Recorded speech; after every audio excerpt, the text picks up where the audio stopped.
Šodienas lasījums ir līdz pat nāvei. Apustuļu Pāvila liecība. Pāvila pēdējās tiesas prāvas laikā Nerona priekšā imperators bija tik ļoti pārsteigts par apustuļu vārda spēku, kā atlika lietas izlemšanu.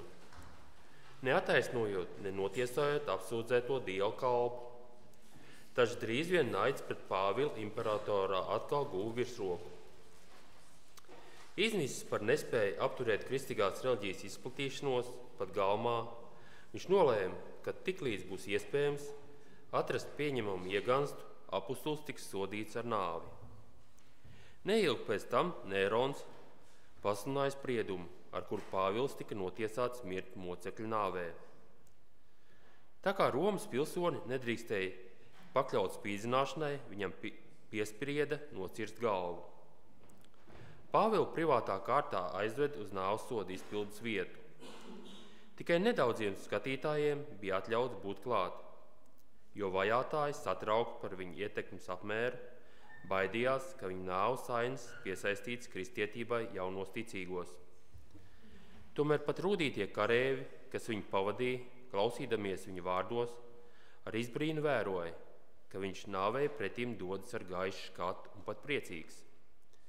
Dažiem, kas vēroja viņa mocekļu nāvi, viņa piedošanas gars pret saviem slepkavām un nelokamā paļāvība uz Kristu līdz pēdējām izrādījās dzīvības garš uz dzīvību. Neviens vien pieņēma glābēju, kur sludināja Pāvils un bezbailīgi apzīmogoja savu ticību ar asinīm. Miers dzīves noslēgumā. Līdz pat Pāvila pēdējai stundai viņa dzīve liecināja, cik patiesi ir viņa paša savulaik korintiešiem teiktie vārdi. Jo Dievs, kas ir sacījis, lai gaisma aust no tumsības, ir atspīdējis mūsu sirdīs, lai dotu Dieva godības atziņas gaismu Kristus svaigā. Bet mēs glabājam šo mantu māla traukos, lai spēka pārpilnība būtu no Dieva un ne no mums. Mēs visur topam spaidīti, bet tomēr neesam nomākti, esam bez padoma, bet tomēr neesam izmisuši. Mēs topam vajāti, tomēr neesam atstāti, esam satriekti, tomēr neesam pazuduši. Mēs visur nesam Jēzus miršanas savā miesā, lai ar Jēzus dzīvību parādītos mūsu miesā. Spēku viņš guva ne sevī, bet dievišķā gara klātbūtnē un starpniecībā, kas piepildīja viņa dvēseli un pakļāva visas domas Kristus gribai. Pravietis saka, tu dos pilnīgi mieru tam, kura prāts ir uz tevi vērsts, jo viņš paļaujas uz tevi. No debesīm nākušais miers, kas dusēja Pāvila vaipstos, iegūta daudzas dvēseles evaņģēlijam. Pāvils nes sev līdz debesu gaisotni. Viss, kas nonāca saskarsmē ar viņu, izjuta šo Kristus tūmu ietekmi. Viņa paša dzīve bija uzskatāms piemērs viņa sludinātai patiesībai, un tas viņa sludināšanai piešķīra pārliecinošu spēku. Lūk, kur slēpjas patiesības spēks. Svētas dzīves nesamākslotā, neapzinātā ietekmē vispārliecinošākā svētruna, ko var teikt par labu kristietībai. Argumenti, pat ja tie ir neapstrīdami, var izraisīt tikai pretestību. Bet dievbijības, piemēram, piemīt spēks, kam pilnībā pretoties ir neiespējami. Uz citiem vērsta dzīve. Apustulis rūpēs par tiem, kuri paliks pēc viņa un kuriem būs jāturpina cīnīties pret aizspriedumiem, naidu un vajāšanām, zaudēja no redzesloka savus tuvošanās ciešanas. Atkārtojot taisnības dēļ vajātiem dotos apsolījumus, viņš centās stiprināt un iedrošināt tos nedaudzos kristiešus, kas viņu pavadīja uz soda izpildes vietu. Viņš apkārtiem iedves pārliecību, ka kungs piepildīs viss, ko solījis saviem pārbaudītajiem un uzticamākajiem bērniem. Kādu brīdi viņi vēl cietīs smagumu dažādu kārdinājumu dēļ. Viņiem pietrūks šīs zemes mierinājumu, bet viņi varēs iedrošināt savus sirdis ar pārliecību, ka Dievs ir uzticams, sacīdam, es zinu, kam esmu ticējis, un esmu pārliecināts, ka viņš spēj paturēt to, ko es viņam esmu uzticējis. Drīz beigsies pārbaudījumu ciešanu nakts, un te iestāsies prieka un miera pilns jaunas dienas rīts. Apustulis skatās pāri nāvei, ne ar nedrošību vai bailēm, bet gan ar priecīgu cerību un ilgām gaidām. Stāvot nāves soda izpildes vietā, viņš neredz ne bendas zobenu, ne smilts zem kājām, kas pēc brīža uzsūks viņa asinis. Viņš caur vasaras dienas mierīgām zilajām debesīm raugās augšup uz mūžības troni. Šis ticības vīrs redz savulaik Jēkaba atklāsmē skatītās kāpnes, kas attēlo Kristu, kurš savienojas zemi ar debesīm un ierobežo to cilvēku ar bezgalīgo Dievu. Viņa ticība tiek stiprināta, ka viņš pārdomā, ka sentē un pravieši ir paļaujušies uz to, kurš ir ar viņu atbalsts un mierinājums, un par kuru viņš atdod dzīvību. No šiem svētajiem vīriem, kas gadsimtu gaitā ir liecinājuši par savu ticību, viņš gūst drošu pārliecību, ka Dievs ir patiess. No saviem līdzgaitniekiem apustuļiem, kurus sludinot Kristus evaņģelījum, stājās pretī reliģiskām fanātismam un pagāņu māņticībai, vajāšanām un nicinājumam, un savu dzīvību neuzskatīja par dārgu, lai nest krust gaismu neticības tumšajos labirintos. No tiem viņš dzird liecību par Jēzu kā Dievu dēlu, pasaules glābēju, no moku ratiem, kauna stabiem, cietuma bedrēm un katakombām līdz viņa ausīm nonāk mocekļa triumfa sauciens. Viņš dzird nelokam dvēseļu liecību, kuras trūkumā, ciešanās, mocībās bezbailīgi un svinīgi liecina par ticību, paziņot: es zinu, kam es ticu. Viņa atdodot savu dzīvību par ticību, paziņo pasaulē, ka tas, ka viņi uzticējušies, glābšanas darbu novedīs līdz galam. Svētīgā pārliecība. Atpirkts par Kristus upuri, viņa asinīs nomazgāts no grēka un ietērpts viņa taisnībā. Pāvils ir gūs iekšēju liecību, ka viņa dvēsele grēka izpircējam ir dārga. Viņa dzīvība kopā Kristi ir apslēpta Dievā, un viņš ir pārliecināts, ka tas, kas uzvarējis nāvi, spēj nosargāt viņam uzticēto. Viņš saprot glābēja apsolījumu: es viņu celšu augšā pastara dienā. Viņa domas un cerības ir vērstas uz kungu otro nākšanu. Un kad benzas zobens nolaiž un nāves ēns pulcējas ap mocekli, viņa pēdējās domas, tāpat kā sendienās pirms, tiecās uz priekšu pret tiem dzīvības devējiem, kas viņu uzņems svētlaimes priekā. Ir pagājuši jau daudz gadsimtu, kopš pirmais Pāvils izlēja savus asins, kā Dieva vārdā un Jēzus Kristus liecinieks. Neviena uzticīgā roka nākamām paudzēm nav pierakstījuši šī svētā vīra dzīves pēdējās ainas, bet Dieva inspirētajā vārdā glabājās viņa nāves liecība. Viņa balss kā bazūni ir skanējusi cauri visiem laikiem, ar savu drosmi iedvesmojot tūkstošiem Kristus liecinieku un modinot tūkstošiem skumji nomāktās sirdis. Viņa paša triumfējušā prieka atbalsts: es tagad esmu gatavs upurim, un manas aiziešanas laiks ir tuvu. Es esmu cīnījies labo cīņu, es esmu pabeidzis savu gaitu, es esmu turējis ticību, un tādēļ man ir nolikts taisnības kronis, ko kungs, taisnīgais tiesnesis, man dos tajā dienā, un ne tikai man, bet arī visiem, kas mīl viņa parādīšanos. Āmen. Liels paldies Vilnim par lasījumu. Mums bija kolosāla šī lūkšana nedēļa. Paldies Normundam par vadīšanu, koordinēšanu, ja visai viņa komandai. Paldies, sirsnīgi, man jāatvainos, kas nevarēja pieslēdz Zoomu, jo mums bija tie visi atkumi un citas padomas pasākumi, tā kā man jāatvainos, ka es nevarēju pievienoties jums, bet paldies sirsnīgs visiem par kalpošanai šajā lūkšana nedēļā. Jāsaka arī liels paldies Aldim, kas man izglāba situāciju, kas bija apslimojies. Paldies, ka viņš tā spēja no rīta visu noorganizēt. Paldies, Aldi. Ja. Var tikai pateikt, ka nākamā sabatā arī Aldis kalpos jau. Mums ir tādi arī Latvijas neatkarības svēki nākamajā sabatā. Tā kā varat atkal klausīties Aldi uzrunu. Paldies, Aldi, tev par kalpošanu sirsnīgs. Un jāsaka, mums ir tāda diena, tāda varoņu diena. Mēs runājam par ko? Par apstuli Pāvilu, kurš bija ticīgs un gatavs pat ziedoties savu mērķa dēļ. Un tas tā bija.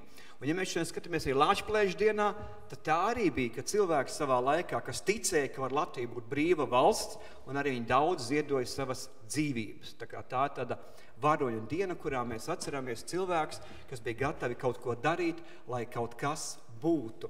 Un es domāju, tajā laikā, kad Pāvils tur sludināja šo evaņģēliju, tad cilvēkiem šķita, nekas no tā tur nesanāks. Iedomājieties arī viņu, viņš tur Romas cietumā, nekas tur izbeigsies. Bet mēs skatāmies, kādi bija rezultāti pagājuši 2000 gadi, un mums ir kristietība gan visā pasaulē jau izplatījusies. Līdzīgi arī Latvijas valsts, ka mēs skatāmies, tajā laikā bija daudz skeptiķu, bet bija cilvēki, kuri ticēja, un šī Latvija ir mūsu. Kā mēs sakam, vienmēr ir plusi mīnusi draudzēs, un arī valsts vienmēr mums ir plusi mīnusi. Nav tādas ideālas vietas vai lietas. Un ja mēs paskatāmies apostuli Pāvilu, tad es gribētu tādas dažas lietas uzsvērt, jo te uzsvērt tieši brālis Vilnis par šo viņa nāvi, par šo viņa upuri, ko viņš pienesa Kristus dēļ, kā mēs sakam, tajā laikā kā ticīgs cilvēks. Bet ja mēs paskatāmies uz viņa dzīvi tā apostoli Pāvilu, te ir dažas lietas, ko es varētu tā paskatīties, un viņa dzīve ko liecina? Kā es vienmēr saku tā, šai pasaulē nav bezcerīgu cilvēku. Nav bezcerīgu cilvēku. Ja mēs, piemēram, izlasām apostoli darbos 8. nodaļā un 1. pants, apostoli darbos 8. nodaļā un 1. pants, un mēs šeit lasām, tad tas apostolis Pāvils pirms tam sauc par Saulu, un mēs skatāmies, ka tur viņi tajā laikā nogalināja Stefanu. Ļoti ticīgu cilvēku, viņi nogalināja, un mēs redzam, ka Saulam viņa nāve bija ļoti paprātam.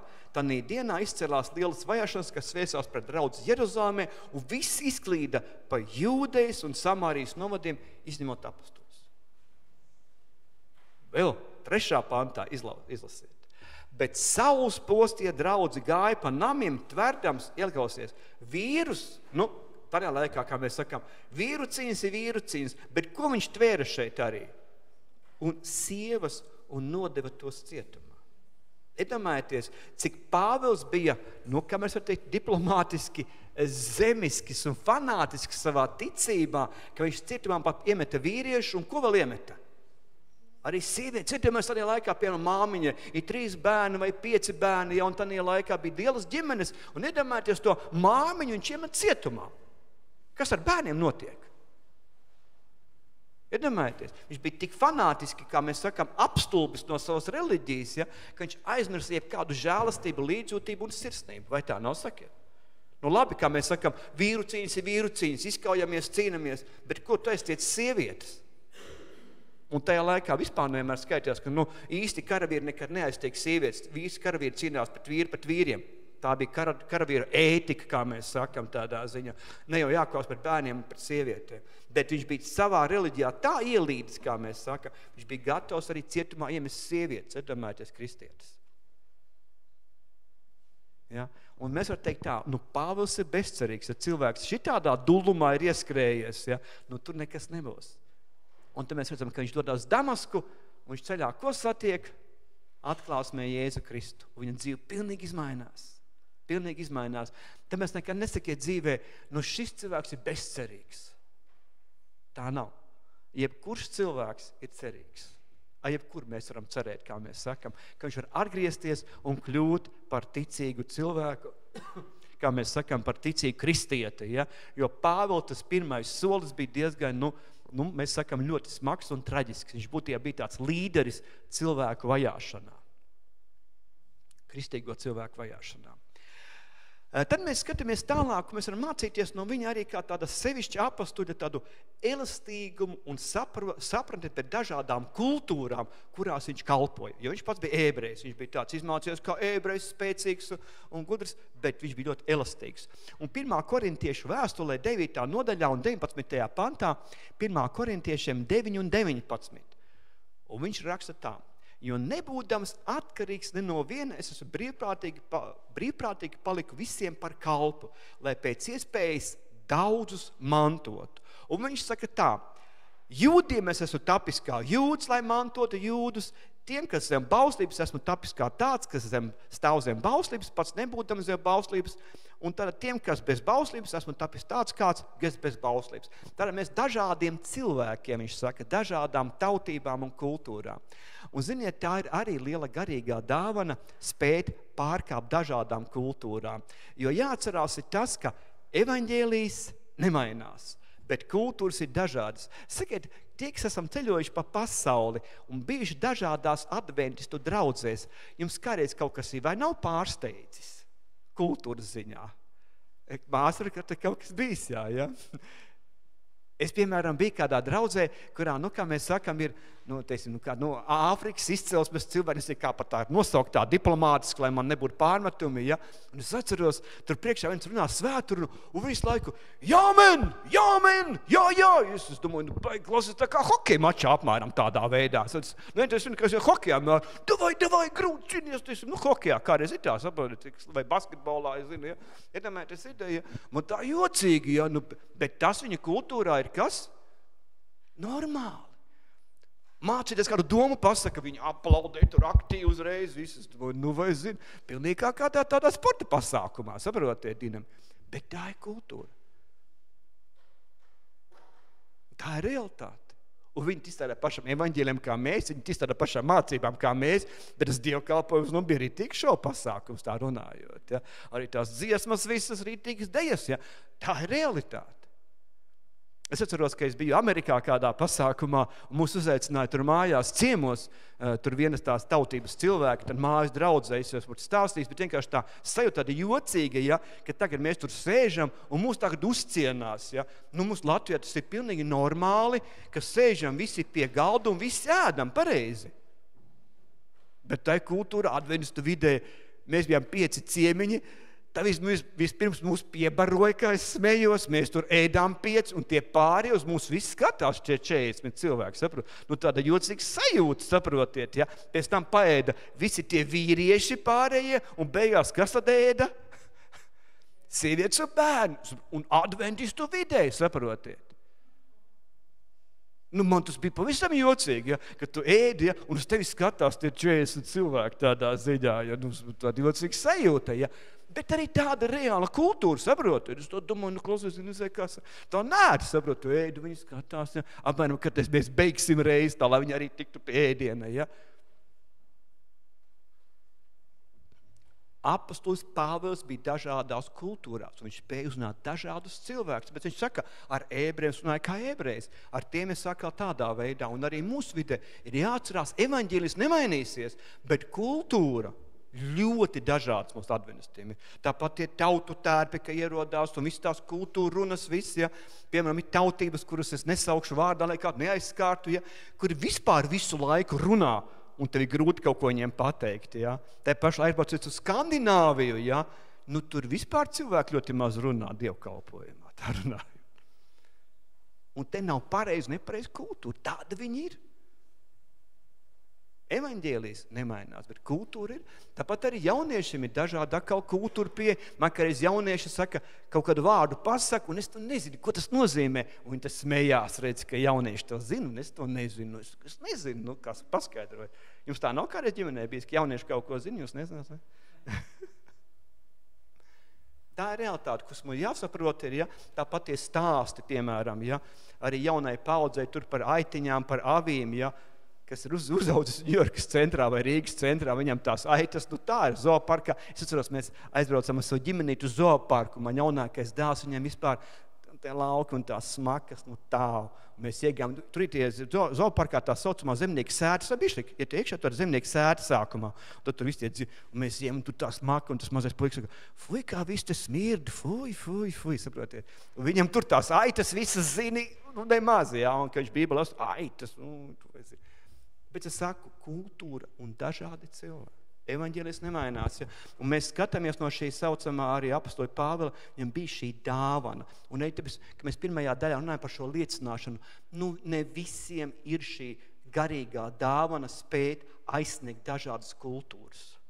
Ne visiem tā ir realitāte. Ne visiem tā ir sevišķa dāvana. Ja?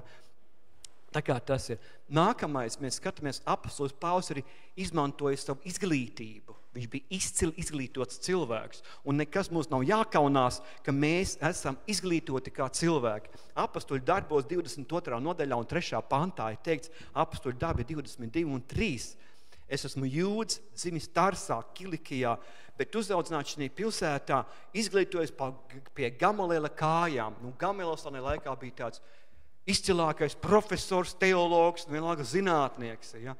Jo kādreiz ir tā lieta, ka mums es dzirdēs arī adventistu vidē, ja redz itāli, pirmie visi mācekļi bija kādi, visi bija tikai zvejnieki un vienkāršā darba darītāji. Augstskolas samaitā cilvēks. Es dzirdēs kādu ideju, ne? Ja? Nē, es redzu, ka man ir pretarguments, zini, visvairāk, kurš vēstules sarakstīja, sakiet, kurš sarakstīja? Pāvils sarakstīja, un Pāvils bija izglītots cilvēks. Ja? Nav problēma izglītībai, problēma, kā es pieeju un to visu aptveru. Tā kā nekad nekaunēsimies no tā, ka mums arī ir izglītības lielas, ja? Citi varbūt nav tik lielas izglītības, ja? Katram kaut kas savs, ja? Bet nav tā, ka tagad, jo izglītotāks, jo tu esi sliktāks kristietis. Tā tas nav. Mēs redzam šo ideju, ka apostols Pāvils bija ļoti izglītots cilvēks, ļoti spēcīgs, ja? Un tai pašā laikā viņš spēja sarunāties ar vienkāršiem cilvēkiem, vienkāršā vidē, ar vienkāršiem piemēriem tādās. Tai pašā laikā viņš spēja sarunāties ar tā laika lielākiem ķēniņiem, kā mēs sakam, un lielākiem vadītājiem. Un jums ir iespējas, es vienmēr saku, mācieties un iegūstiet izglītību. Tā vienmēr mums atkal dod jaunas atziņas, idejas, lietas un iespējas. Vēl viena lieta, ko apostols Pāvils parādīja, ka viņš pats spēja dažādos apstākļos dzīvot. Mēs redzam, Filipiešu vēstulē 4. nodaļā 11. un 12. 13. pāns man ļoti labi parāda to realitāti, ka mēs šodien dzīvojam pasaulē, sevišķi, ka mēs esam tie, kas piedzīvojām 90. gadus, 2000. gadus un 2008. gadus, ja, un atkal visu šo Covid laiku, ja, ko viņš saka? Filipiešu vēstulē 4. nodaļā un 11. panta. Es to nesaku trūkuma tēļ, jo es esmu mācījies būt pieticīgs ar to, kas man ir. Es protu būt zems, protu arī dzīvot pilnībā, nekas man nav svešs, protu būt paēdis un izsalds, dzīvot pilnībā un ciest trūkumu. Un kā viņš saka, es visu spēju kā spēkā? Dieva spēkā. Un tāpēc tas ir normāli, ka mūsu dzīvē brīžiem ir tādi, kā mēs sakam, biznesa vai naudas augstumi un kaut kur kritumi, darbs un bezdarbs. Tā ir normāla, reāla parādība uz šīs pasaules.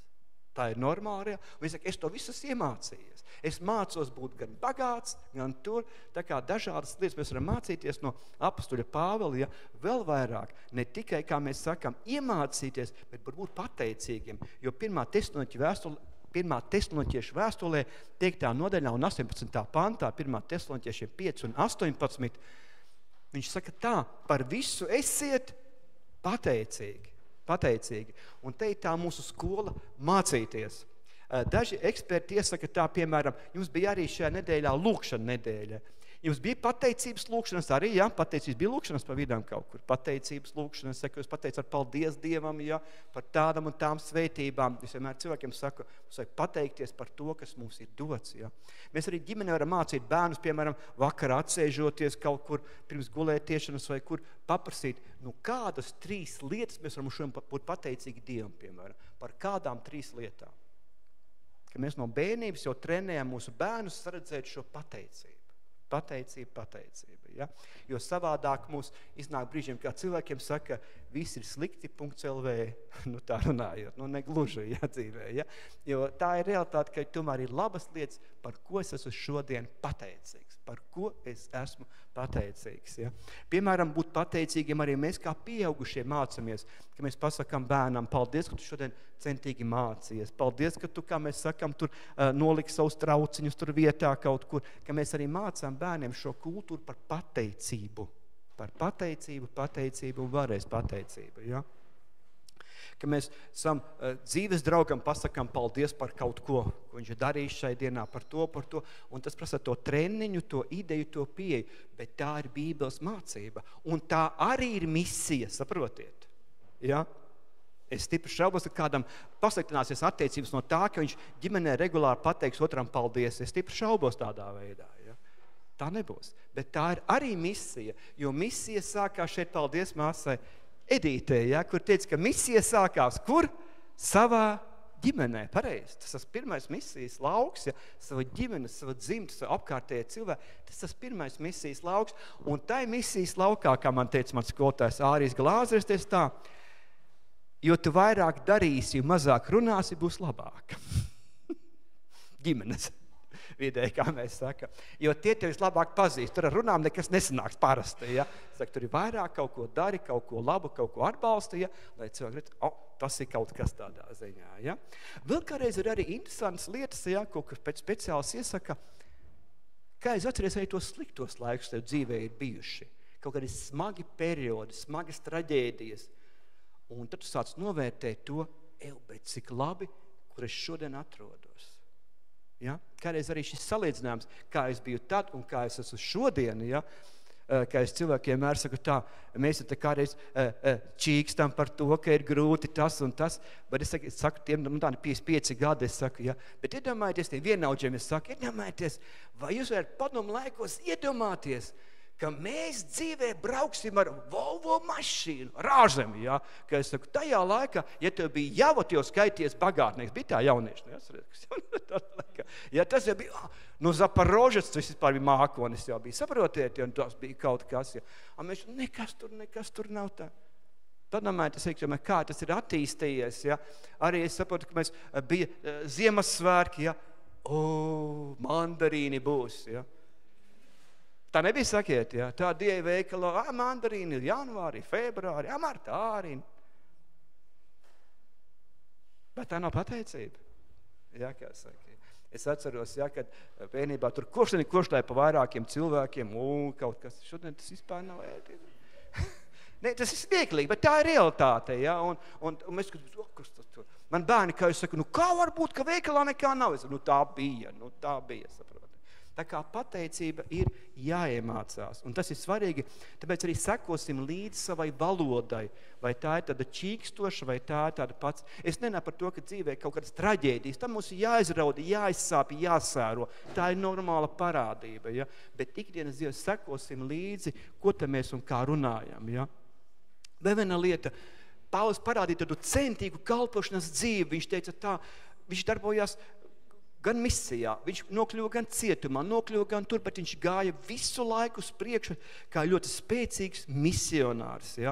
Un vēl viena lieta, ja, ka viņš kā pret cilvēkiem izturējās. Ja mēs lasām 1. Tesaloniķiešiem 2.7 ir rakstīts, lai gan mums kā Kristus apstuļiem būtu bijis iespējams sev pieprasīt sevišķu cieņu, tā viņš saka, bet mēs jūsu starpā esam bijuši saudzīgi kā māte, kas lolo savus bērnus.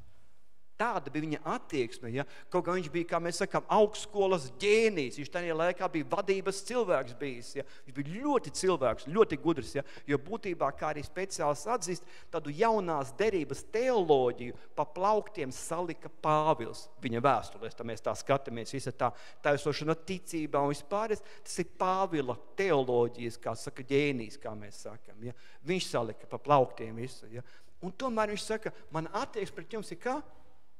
Kā māte par bērniem, ļoti sirsnīga, jūtīga un pacietīga. Viņš nekur nejūtās, es esmu tas galvenais profesors un vienīgais. Bet tajā pašā laikā viņš nekautrējās, ka viņš bija ļoti gudrs, viņš saka, es esmu mācījies tur, es esmu darījis to, tad te ir tā svarīga arī atziņa. Ja? Un visbeidzot, ja mēs skatāmies, viņš skaidri un gaiši atzina to savu misiju Galatiešu vēstulē 1. nodaļā un 11. pantā. Galatiešie 1.11. Visa kalpošanas centrā viņam bija kas? Galatiešie 1.11. Jo es jums apliecinu, brāļi, tas evaņģēlijs, kur es jums esmu pasludinājis, nav cilvēku izdomāts. Tas nav cilvēku izdomāts. Viņš saka, nē. Es to arī neesmu saņēmis no kāda cilvēka, nec kāds man to ir mācījis, bet Jēzus Kristus to man atklājis. Viņa kalpošanas centrā ir šis Kristus vienkāršais evaņģēlijs, kas ir mūžīgs, vienīgs un neatkārtojami unikāls. Un tas ir apostols Pāvils, kā es teicu. Ja? Viņa spēja, kā mēs sakam, kļūt no vajātāja par visdedzīgāko Jēzus mācekli. Viņa spēja saprast dažādas kultūras un cilvēkus. Ja? Viņa spēja, teiksim, tādā ziņā būt pateicīgiem, mācīties lietas, un visbeidzot viņa spēja vienmēr turēt fokusa centrā Jēzu Kristu. Kāpēc par to runāju, par Jēzu Kristu? Ja? Tāpēc, ka kādreiz es paklausos cilvēku stāstus, atgriešanās stāstus, ja? Un es speciāli uzņemu laiku, saprotiet, ja? Cik viņš stāsta par savu pagājušo dzīvi, cik viņš stāsta par atgriešanās periodu un cik viņš stāsta par to priecīgu dzīvi šodien kopā ar Jēzu Kristu. Un brīžiem ir tā, saprotiet, tā pagātnes dzīve, kas, kā mēs sakam, nav sevišķi jālepojās, viņam tur ir 80% laiks, 10% laiks par atgriešanos un 10% par dzīvi šodien. Tā kā jūs domājat, ko cilvēks beigās no tā viss atcerēsies? Tāpēc vienmēr ir tas centrā ir Kristus. Ko viņš man ir devis? Kāpēc es esmu laimīgs kopā ar Jēzu Kristu? Ja? Jo cilvēks saka liecināt. Iedomājieties, ka Jēzus jums ir labākais draugs un jums jāpastāsta par labāko draugu. Tā ir elementārākā lieta. Ja?